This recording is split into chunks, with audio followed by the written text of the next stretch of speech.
In a small town nestled in the rolling hills of Eastern Europe, where spring painted the landscape in soft greens and tender blossoms, a moment of childhood curiosity would become the beginning of an extraordinary journey between life and death.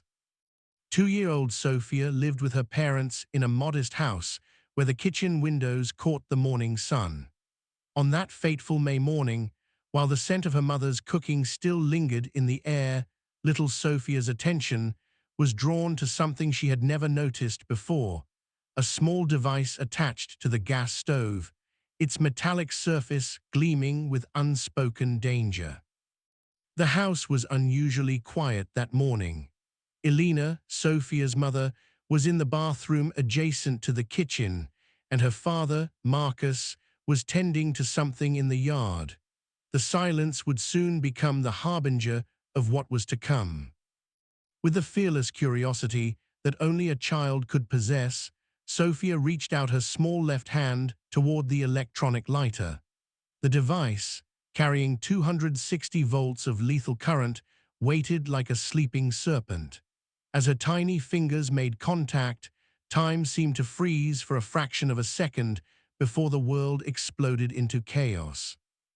The current surged through her small body, entering through her left hand, crossing her heart, and exiting through her left leg. In that instant, Sofia's world went dark. Her tiny form crumpled to the floor, her head resting against an iron heating pipe, completing the deadly circuit. The human body contains its own electricity, but in that moment, Sofia's natural current was overwhelmed. Her skin took on an ashen gray hue, and the fingertips of her left hand were scorched to the bone, like delicate twigs caught in an inferno. Elena, who had grown accustomed to her daughter's constant movement and chatter, felt an inexplicable chill when she realized the house had fallen too quiet. Mothers often speak of a sixth sense when it comes to their children, and in that moment, Elena's maternal instinct screamed in warning. When she stepped into the kitchen, the scene before her would be forever etched in her memory. Her beloved child lying motionless on the floor, the cruel lighter still clutched in her burned hand, and an unnatural stillness that spoke of death rather than sleep. Her scream shattered the morning silence, echoing through the house like a desperate prayer. Marcus burst into the kitchen, his heart pounding against his ribs. As he reached to remove the lighter from Sofia's tiny hand, the same merciless current that had struck his daughter bit into his own flesh, though less severely. His trained fingers searched for a pulse at her neck, finding only the terrible stillness of absence. Their little girl's body, usually warm with the energy of childhood, was growing colder with each passing moment. With trembling hands, Marcus lifted Sofia's lifeless form and placed her in Elena's arms. Time seemed to move differently now, each second stretching into an eternity as he ran to the neighboring house where his sister Anna lived. The words tumbled from his mouth in desperate prayer even as he ran. Soon, the small kitchen became a sanctuary of desperate faith. Marcus, Elena, and Anna formed a circle of prayer around Sofia's still form, their voices rising in passionate supplication. Their prayers pierced the air with such intensity that it seemed the very walls of the house might crumble under the weight of their pleading. But something extraordinary was happening beyond their earthly perception. While their prayers ascended, Sofia's consciousness found itself in a realm beyond physical understanding. She could see everything transpiring below, as if the ceiling had become transparent, allowing her to witness her own body cradled in her mother's arms and her family's fervent prayers. Yet she wasn't alone in this ethereal state. There, in a dimension beyond mortal comprehension, she found herself held in arms that radiated pure love. Her spiritual eyes beheld a being of incomparable beauty, shoulder-length hair that seemed woven from light itself, and garments of a whiteness so pure that no earthly comparison could do it justice. The fabric appeared to dance with living fire and lightning, yet it caused no fear. His face shone with a radiance that would have been blinding in the physical realm, yet Sophia could see it clearly now. His eyes held depths of love that seemed to encompass all of creation, and his smile carried the warmth of 1,000 suns. Even in her child's soul, Sophia recognized him immediately, the recognition coming from a place deeper than thought or memory. Jesus, she spoke, her soul voice carrying no hesitation or doubt. In that timeless moment, suspended between heaven and earth, Sophia made a simple request to return to her mother. The being of light, whose very presence emanated both power and gentleness, responded with a single word that would bridge the gap between death and life. Go! As if awakened from the deepest of slumbers, Sophia's body began to stir with small sounds, like a bird testing its wings before flight. Her parents, their faces still wet with tears, rushed her to the nearest hospital, where Providence placed in their path a cleaning woman known in the community for her gift of spiritual insight. "Tell them she was unconscious," the woman advised in hushed tones, her eyes carrying the weight of divine wisdom. "If they know she was dead, they'll administer heart medication that could harm her newly beating heart." In the sterile confines of the cardiology department, medical science encountered divine mystery. The cardiogram machine traced its lines twice, but the patterns it revealed left the doctors puzzled. The next day, a distinguished professor emeritus, a woman whose career had spanned decades of Soviet medicine, was summoned from retirement to examine this extraordinary case. The elderly professor studied the cardiogram with practiced eyes, then listened to Sophia's heart. Her weathered face showed an expression that her long years of medical practice had never produced before. "This cardiogram shows a heart that stopped completely," she said, her voice carrying both professional authority and wonderment. "Yet here she is, with a strong, steady heartbeat. In all my years, I've never seen anything like this." But Sophia's journey back to life was far from complete. Her left hand, where the current had entered, presented a grotesque sight. 3 fingers reduced to bone from the second knuckle, the flesh completely burned away. The medical consensus was clear: amputation was the only option. Yet her father, guided by faith, sought counsel from a prophet in their community. Before he could even speak his concern, the prophet opened his door and delivered a message that seemed to come straight from heaven. "Don't let them amputate. God has promised to restore those fingers." The medical staff was incredulous. "How can your God give her fingers when there are no veins, no flesh, no skin?" they challenged. But her parents stood firm, reminding the doctors of Lazarus's resurrection. After much debate and the signing of liability waivers, the surgical team devised an unconventional approach. They would embed the damaged fingers into Sophia's back, hoping her body's own healing mechanisms might restore what was lost. But then came the complication that threatened everything.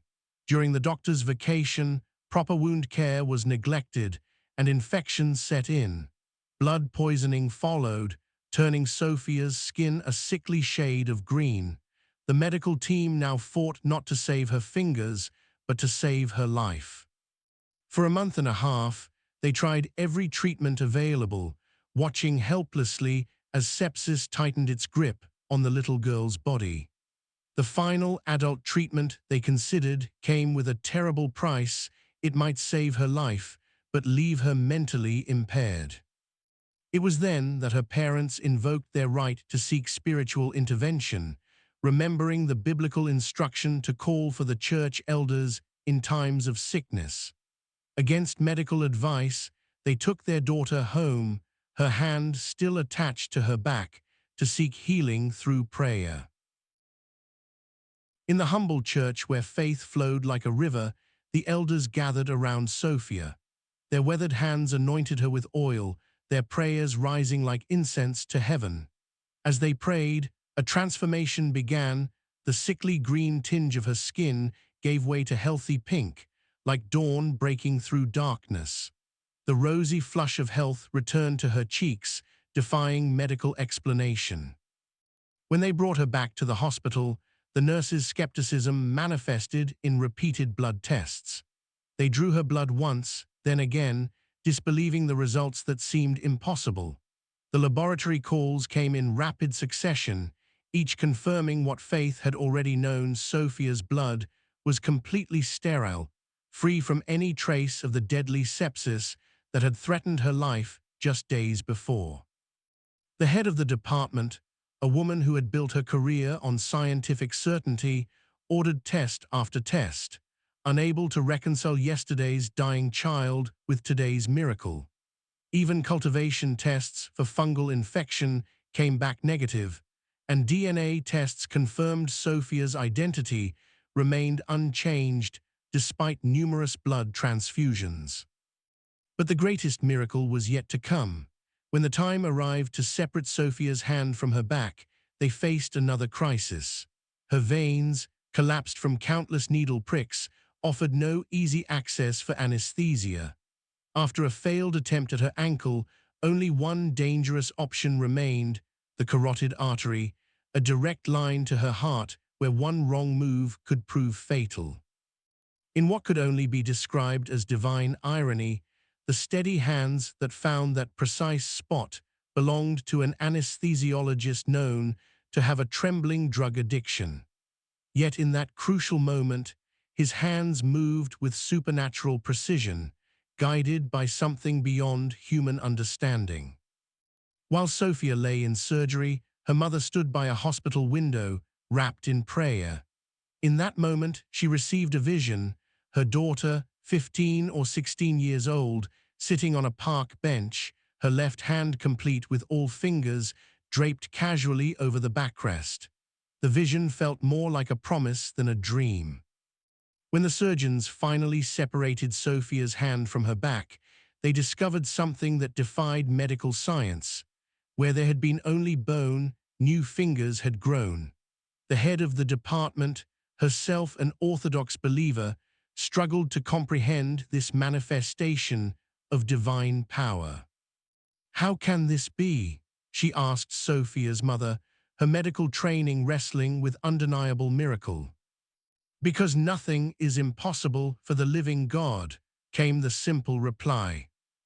But Sofia's journey back to life was far from complete. Her left hand, where the current had entered, presented a grotesque sight: 3 fingers reduced to bone from the second knuckle, the flesh completely burned away. The medical consensus was clear: amputation was the only option. Yet her father, guided by faith, sought counsel from a prophet in their community. Before he could even speak his concern, the prophet opened his door and delivered a message that seemed to come straight from heaven: "Don't let them amputate. God has promised to restore those fingers." The medical staff was incredulous. "How can your God give her fingers when there are no veins, no flesh, no skin?" they challenged. But her parents stood firm, reminding the doctors of Lazarus's resurrection. After much debate and the signing of liability waivers, the surgical team devised an unconventional approach. They would embed the damaged fingers into Sofia's back, hoping her body's own healing mechanisms might restore what was lost. But then came the complication that threatened everything. During the doctor's vacation, proper wound care was neglected, and infections set in. Blood poisoning followed, turning Sofia's skin a sickly shade of green. The medical team now fought not to save her fingers, but to save her life. For a month and a half, they tried every treatment available, watching helplessly as sepsis tightened its grip on the little girl's body. The final adult treatment they considered came with a terrible price. It might save her life, but leave her mentally impaired.